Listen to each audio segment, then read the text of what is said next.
మల్లగట్టు మల్లగట్టు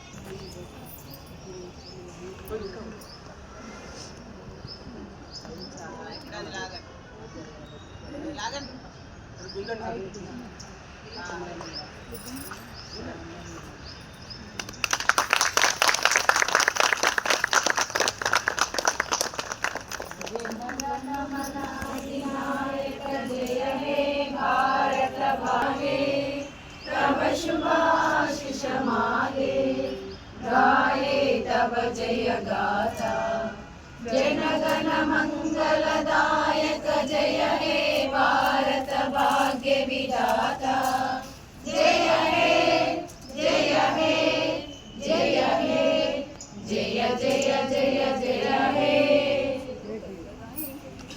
भारत माता की जय 200 years ఎఫర్ట్స్ తర్వాత చాలా కష్టపడిన తర్వాత మన ఫస్ట్ ఇండిపెండెన్స్ డే వచ్చింది. తర్వాత మన రాజ్యాంగాన్ని అన్ని దేశాల నుండి చూసుకొని మనకి ఏది కరెక్ట్ గా ఉంటుందో రాజ్యాంగంలో అన్ని మన కోసం పెట్టారు. మీరు సో అందరికి తెలిసిన విషయమే, కానీ మన మెడికల్ అండ్ హెల్త్ డిపార్ట్మెంట్ లో కూడా మనం ఏవైతే చేసుకుంటున్నాం ఈ సెలబ్రేషన్స్, దీనికి రిపబ్లిక్ డే కి వీటన్నిటికి సంబంధం ఉంది. ఎందుకంటే మనం భారతదేశాన్ని ఎట్లా పోలుస్తాం, మదర్ తోనే పోలుస్తాం. సో డెఫినెట్ గా మదర్ ఎలా ఉంటుంది, మదర్ ఊంబ్ లో ఎలా ఉంటామో చాలా సేఫ్ గా ఉంటాం. సో ఎప్పుడన్నా కానీ మన ఇండియాలో మన దేశంలో, మన దేశం ఏంటంటే ఊంబ్ లాంటిది అనమాట. నాకు అనిపించేది బిడ్డ మదర్ ఊంబ్ లో ఉన్నంత వరకు చాలా సేఫ్ గా ఉంటుంది. దీనిపైన ఉన్నంత వరకు, ఈ భూమి పైన ఉన్నంత వరకు, ఇండియాలో ఉన్నంత వరకు మనం ఎప్పుడు సేఫ్ గా ఉంటాం.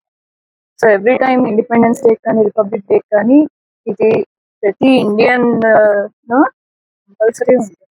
అలానే సేమ్ దానికి మనకి హెల్త్ డిపార్ట్మెంట్ కి కూడా పోలిక ఉంటుంది.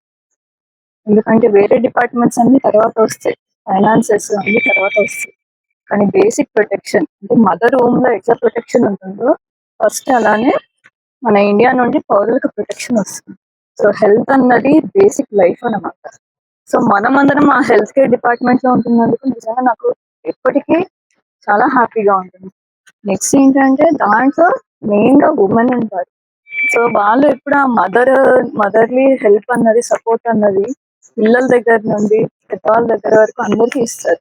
సో ఎప్పటికీ ఆ మెటర్నల్ అండ్ హెల్త్ దగ్గర నుండి, చైల్డ్ హెల్త్ దగ్గర నుండి, ఇమ్యునైజేషన్ సర్వీసెస్ దగ్గర నుండి, లేబర్ దగ్గర నుండి ప్రతి విషయంలో, మేబీ ఈ మెటర్నల్ అండ్ హెల్త్ విషయంలో అయితే అమ్మాయిల వల్లనే చాలా వరకు మన ఆశాస్ తరఫు నుండి, ఏఎన్ఎంస్ తరఫు నుండి అందరి ఎఫర్ట్స్ వల్ల ఈ మెడికల్ అండ్ హెల్త్ డిపార్ట్మెంట్ చాలా మంచిగా ఉంది.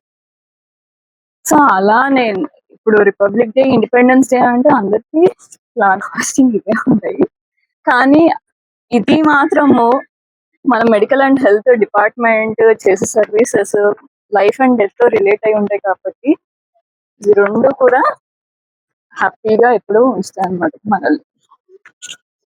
సో అది ఎవరైనా మాట్లాడాలనుకుంటే మాట్లాడండి. అది కూడా మనకి ఫ్రేమ్ చేసింది ఎందుకంటే దాని ద్వారా మనకి ఆ హక్కుల్ని, రైట్స్ ని అవన్నీ కల్పించడానికి. అలానే మనం కూడా మన సర్వీసెస్ కూడా కొన్ని సర్వీస్ రూల్స్, రెగ్యులేషన్స్ ఉంటాయి. అలానే అవన్నీ పాటిస్తూ, అంటే మన రాజ్యాంగం ఏవైతే ఇచ్చిందో మన ప్రభుత్వం కూడా అదే ఇచ్చింది. సో అవన్నీ మంచిగా పాటిస్తూ ఒక మంచి ఎంప్లాయీస్ గా మనం ఉండాలని నేను కోరుకుంటున్నాను. సరేనా?